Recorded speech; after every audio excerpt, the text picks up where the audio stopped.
That may be the greatest catch I've ever seen in my life.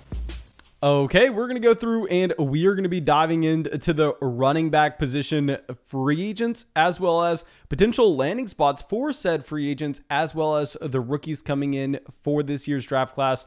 And I will say, I mean, the wide receiver position, honestly, didn't have that many intriguing landing spots if we were going to compare it to running back, where, I mean, it seems like half of the league kind of needs a 3-down running back to come in, and there are a couple very good offenses that could use said running backs. So I'm going to be excited to just get this overall preview going. But of course, go down there, drop a like on this video, leave a comment with any questions you may have, subscribe to the channel, and we're probably going to get a Dynasty Q&A session going over on locals either tonight, tomorrow, sometime this week. I don't know when, but it should be free as well for everybody. So you don't even have to pay for anything if you don't want to. You can find that link in the description of this video or down there in the comment section.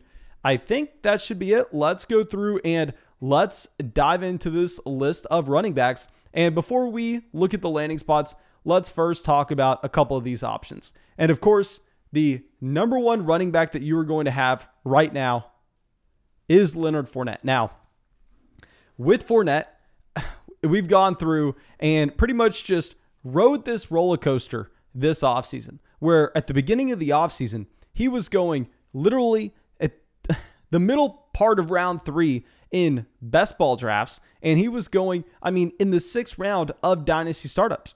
And we were looking at both price points going, okay, yeah, Leonard Fournette's being way overvalued.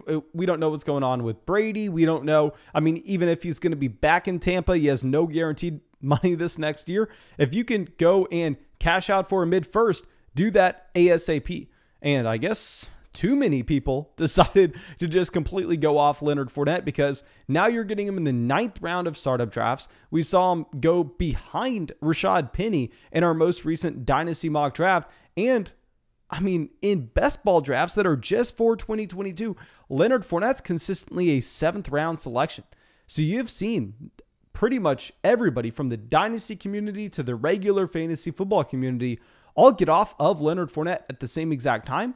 I don't think this is something we should do. While yes, he's not going to be in a Tom Brady-led offense this next year, still, I mean, if you look at the majority of his production where he was a top 5 running back on a per-game basis this past season, a lot of that was driven off of his usage in the receiving game rather than his actual touchdown rate. He was only scoring about a half a touchdown a game, and that's total as well, with a 3-down bell cow workload. That workload, I mean, should be able to go into a different offense like Miami. We'll talk about those landing spots after we get through these running backs, and should maintain relatively high. Now, of course, the offense he's going to probably going to have less first downs, less touches to go around in general, but I think Leonard Fournette still has it in his range of outcomes to be a top 10 running back based on his size and his receiving game capability more than anything.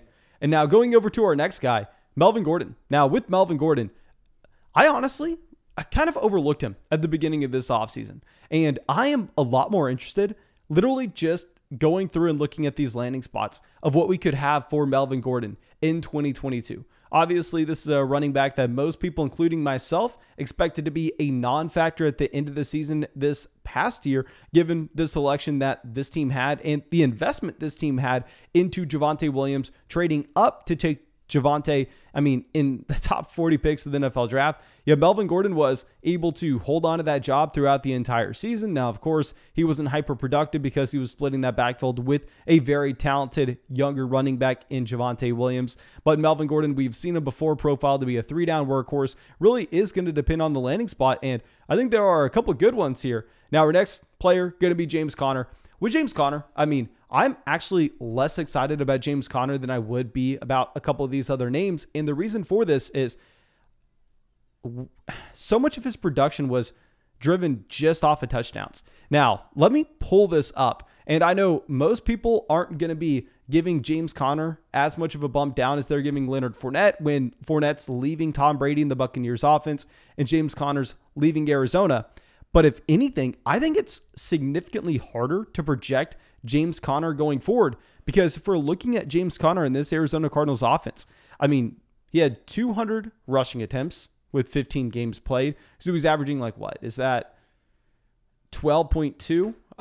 Thomas, throw up the calculator. I probably embarrassed myself. 12.2 rushing attempts per game. I'm going to assume maybe 13, whatever. But what's really funny, 3.7 yards per carry. That's not going to matter that much in predicting running back performance going forward. Yards per carry is a very bad statistic to just say, oh, this running back had 3.7 yards per carry. This other running back had 4.0. The running back that had 4 yards per carry is better than James Conner. Now, obviously, we can't do that because there are so many different moving variables with situations to situations. But what's interesting is James Conner's a running back that while Chase Edmonds was active, James Conner was not drawing 2 targets a game. James Conner was not averaging 2 receptions a game. He had no involvement whatsoever in the receiving game. However, he still had a pretty large impact for fantasy leagues just based off of touchdowns. This is a running back that had 18 touchdowns through 15 games played. You're going to see significant regression with James Conner, especially if he goes to a worse offense like the Miami Dolphins. So I'm actually a lot more worried about James Conner transitioning offenses than I would be about Leonard Fournette this offseason. And then our next running back, Rashad Penny. Y'all know I love Rashad Penny. I've been way too high on Rashad Penny for a very long time. I've been wrong and wrong and wrong and wrong. And hopefully I'm wrong again because I'm off of Rashad Penny this offseason. Seeing him go in the same range as Leonard Fournette and seeing people in the comment section back that up as if it's a valid selection, I can't get behind it. As I've said time and time again, Rashad Penny is a running back that has always had the talent, which is what we just saw at the end of this past season. However, it's not a lack of talent that's holding Rashad Penny back. It's a lack of availability. It's the inability to be able to stay healthy. And just because we saw a 6-game stretch of Rashad Penny staying healthy at the end of this past season, I think it's very hard to just assume that's going to be the case going forward. Now, Ronald Jones, our next running back. Rojo, I think, is going to land in a backup type role. Now, I understand with Ronald Jones still incredibly young, drafted in 2018 at, I believe, 20 years old, almost on the dot. He's only 24 years old at this point, which is really funny to look at. I mean, Ronald Jones, let me look at him compared to Najee Harris. I want to double check this before I talk out of my ass. Yeah, so he is about 6 months older than Najee Harris, obviously drafted this past season. So I've heard a lot of people kind of hyping up Rojo, saying, oh, do you think Rojo could be interesting based on this situation? No. I mean, with Ronald Jones, I think is going to be, a primary handcuff running back that doesn't have it in the range of outcomes to ever really get usage on third down. I mean, if you're looking at a non-PPR format, sure, I'd be fine if you go out there and make a play for Rojo. But in reality, he's just going to be a backup, a depth committee option. Now, our last running back, Chase Edmonds, very similar type situation. I mean, if he finds himself in the right spot, you could see Chase Edmonds finding his way to be a primary passing down running back. However, I think it would be very difficult for a team to look at Chase Edmonds going into the season as their standalone running back and say, you know what? This is our guy. We're building around Chase Edmonds. He's going to be our bell cow running back for this upcoming season. I would imagine Chase Edmonds finds himself in a committee, but we have seen before, very similar to Alexander Mattison, when he's the only running back left standing in his backfield, he can see 20, 25 touches in any given game. So I think Chase Edmonds will be interesting, but it will obviously depend on the landing spot. But let's go through, let's talk about some of these landing spots now. And please, if you think that I left a team off of here that deserves to be on, please go down in the comment section and say, hey, Mason, you idiot, you forgot about the New York Jets, yada, yada, yada. And there will be some teams that, we're not expecting to go out there and pursue a running back that surprises all of us. We see it every single year. Remember, the Raiders decided to give Kenyon Drake the $11 million contract last offseason. Was anybody expecting that with Josh Jacobs and that team investment? No. So, of course, there'll be some teams going after running backs not on this list. But all in all, I think that this is a pretty strong selection of teams. And let's go one by one, starting it off with the 49ers. Now, with San Francisco, I know a lot of people are probably going to say, Mason, you fool, don't you know that they just hit on Elijah Mitchell? Well, we have seen it time and time again. Well, it's entirely possible for this team to view Elijah Mitchell just, as our primary go-to running back for the next 3 seasons. In reality, when these players, break out as rookies, if they don't have that team investment, it's not like they're guaranteed the starting job the upcoming season. I'm not saying the 49ers going out there and going to give $12 million a season to Leonard Fournette this offseason. I would be very surprised if that happens. But this 49ers offense right now has only 2 running backs under contract this next year. Elijah Mitchell and Trey Sermon. Trey Sermon was a healthy and active for a large portion of this season. I think that they have no plans for Trey Sermon going forward. So, this team at the minimum needs to go out there and sign some depth at the running back position. At the minimum, they need to go sign a pass catching running back, as Elijah Mitchell really was never able to have that role. So this could be an intriguing landing spot for someone like Chase Edmonds that we just got done talking about, where Edmonds, you're expecting to be in a pseudo committee, but at the same time, he does have upside to be a 3-down running back. It would make a lot of sense for them to say, well, we never trusted Elijah Mitchell. We always put him in a split backfield, whether that guy was JaMychal Hasty when healthy, whether it was Jeff. It doesn't matter. They never really allowed Elijah Mitchell to be that running back consistently getting 25 carries a game, and they never really used him in the receiving game. I could see Chase Edmonds finding his way here. And now our next team. I know people are going to have some pushback on this one, but it is what it is, and I really want to just stress that the Dynasty community values players a little bit differently than how I think the NFL does. And here with New England, I think this could be a good example, where the New England Patriots clearly want to be very run heavy. A ton of people view Damien Harris as, I don't want to say an elite running back, but as a very talented one. And I'm not going to argue at this point. I think that Damien Harris, you can say that he is an above average running back at the NFL level. But we can all agree that he is an extremely limited running back in what New England can ask him to do, where he hasn't even averaged 1 reception a game throughout his entire NFL career. Very similar. Y'all know Ramadree Stevenson last offseason. I thought he was a very interesting selection if you were able to get him in the 4th round of your Dynasty rookie drafts. But at the end of the day, he was a day 3 draft pick from New England last offseason. While yes, he definitely flashed his rookie year and he looks like he does have some talent, it doesn't mean much at the running back position when you don't have that team investment. Like Ramadree Stevenson is not a player that New England's saying, okay, well, we got our running back situation completely taken care of for the next 5 seasons. That's not how players like Ramadree Stevenson are viewed in the NFL. While yes, he is a very talented backup running back, that's still the mold that he is in. And with this team moving on from a couple other options that they had over the past few seasons, guys like Rex Burkhead, I think it's entirely possible they bring in another depth piece. Like if they want to go out there, maybe this is a candidate to sign Ronald Jones. Maybe this is a candidate to go out there and get, I don't want to say Sony Michel, obviously they just gave up on Sony, but a couple different guys could be in play. Now, our next offense, another very unexciting one before we get to the teams everybody wants to talk about, but the Philadelphia Eagles. Now, with Philly, they're moving on from both Jordan Howard and Boston Scott this offseason, or at least presumably they're not under contract. And all that's left over, Miles Sanders and Kenneth Gainwell. Kenneth Gainwell definitely flashed his rookie season, but he falls in a very similar bucket as Ramadree Stevenson, where he flashed in a part-time role. He was a day 3 draft pick, not much team investment whatsoever. So we don't really know how Philadelphia, especially, a team that has a ton of assets in this year's NFL draft, we don't know how they're viewing their running back position. They're clearly bringing depth in. You don't go into the season with only 2 guys on your depth chart.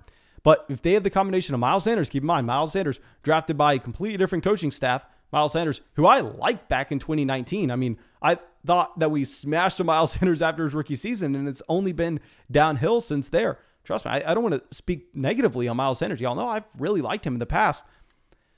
I could see this as another potential landing spot where people are maybe not expecting it, but they could go after someone like James Conner. They could go after a James Conner to handle just some of that short down usage. Whether they're 3rd and 1 or 3rd and goal on the 2-yard line, I think that's where you could actually see James Conner come in and play in certain packages for this offense. Now, a team that is very interesting, and of course, everybody's going to be watching this offseason, will be the Kansas City Chiefs. Now, with Kansas City, they have 2 running backs on their roster. They have Clyde Edwards-Helaire and Brendan Knox. So Brendan Knox, obviously, this is an option that is not needing a single word said about him. So essentially, you have to ask yourselves, are they bringing back Jerick McKinnon? Are they bringing back Darrell Williams? Because as of now, they only have Clyde Edwards-Helaire. And this is a team that has shown no faith in Clyde Edwards-Helaire to really ever be a 3-down running back outside of a 2-game stretch. And during the most important stretch of their season this past year during the playoffs, they were, letting Clyde Edwards-Helaire be the breather running back for Jerick McKinnon. They gave Jerick McKinnon that starting job and said, you know what, Clyde Edwards-Helaire, when McKinnon needs a break, you can go in there. So I wouldn't be that surprised if this is a team that goes and brings in some depth, like a Ronald Jones, for instance. I think Rojo would be a good fit here. Sony Michel, players in that mold. This team needs depth. This team needs another committee back to play alongside Clyde Edwards-Helaire.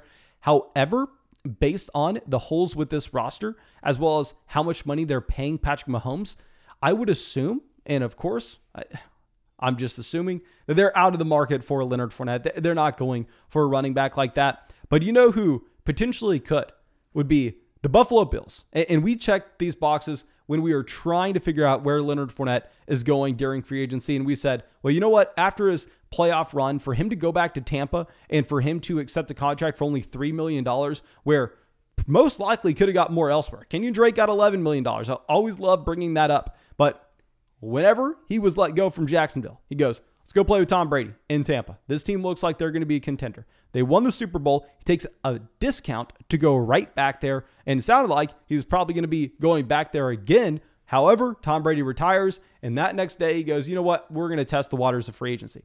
So it sounds like Leonard Fournette, who, keep in mind, he was a top 5 draft pick in the NFL draft. So he's already got paid more money than most other running backs in the NFL based on that rookie contract. Sounds like maybe he's willing to take that discount to go to those contending teams to try to chase a ring. And if you're looking at the Buffalo Bills right now, they have Devin Singletary, Zach Moss, and Christian Wade currently signed. Zach Moss, healthy and active. Devin Singletary, while Singletary's capable, nobody's arguing that Devin Singletary's an extremely talented running back by any stretch of the imagination. Buffalo's the premier running back landing spot this offseason. And don't be that surprised if you actually get someone like Leonard Fournette, James Conner coming here, becoming a 3-down running back, becoming a running back 1 in fantasy. Now, our next team, got the Miami Dolphins. You got Myles Gaskin, Lynn Bowden. Who the hell knows if Lynn Bowden's a receiver or a running back at this point, and Jared Dokes all on the team. So essentially you only have Myles Gaskin, another one of these guys with no team investment. Miami, the running back room is completely open. We don't know what to expect from this offense. The assumptions Tua Tagovailoa will be starting year 1. I know 100% of the people watching this video believe that. I'm probably sitting around 90%, but still the assumption is that it's going to be Tua's job. And this is an offense that has talent, clearly improved to the second half of the season, and has a lot of touches available in general. I think that this could be a good landing spot for someone like Melvin Gordon. Melvin Gordon could easily come in here and handle 70% of the snaps as well as 70% of the touches, and would probably be a mid running back too in that scenario. Now, our next team will be the Seattle Seahawks. It looks like they probably would hold on to Chris Carson based on the money they're going to pay him. It probably just makes sense to keep him as a depth running back. What will most likely happen is Rashad Penny comes back to Seattle. Rashad Penny gets hurt. Then Chris Carson goes with the job, which has cost us so much money season after season after season after season. So maybe I'm just a little bit butthurt that we always get Rashad Penny on the bench, but I'd imagine Penny's coming back. Now, Arizona, as of now, they have Eno Benjamin and Jalen Samuels. So Arizona's another one of these teams that is wide open. And of course, it's likely that they get back either James Conner or Chase Edmonds, or possibly both. Possibly they go get Leonard Fournette. Possibly they wait until the NFL draft. But Arizona, I would be very surprised if Eno Benjamin is the running back 1 going into the season. I still like picking up Eno Benjamin for free, because with the assumption that they maybe bring back James Conner, let Chase Edmonds go, Eno Benjamin would be the running back 2 on that depth chart, and this should be one of the most productive offenses in the NFL. So Arizona, clearly a top landing spot, but you would imagine one of those running backs resigns. Now, next team, Houston Texans. As of now, they got Rex Burkhead as their really standalone running back next to Scotty Phillips. Who knows if Rex Burkhead will be on the roster week 1. Owed a decent amount of money and going to be 32 years old. So Houston is wide open, but usually if these teams don't view themselves as a contender, they're not going out there and pursuing the running back position aggressively. Look at what Miami's done over the past few years. And another team not going to be a contender, probably not going to pursue the running back position aggressively, but still, these are candidates to go sign those players like Sony Michel, to go sign those players like Ronald Jones. Will be the Atlanta Falcons. I mean, you got Mike Davis and Caleb Huntley currently on the roster, but Mike Davis is guaranteed a total of $750,000 from here. So who knows if Mike Davis will actually be there starting. Maybe these teams go and draft running backs in the Zamir White, James Cook range in round 4 of the NFL draft.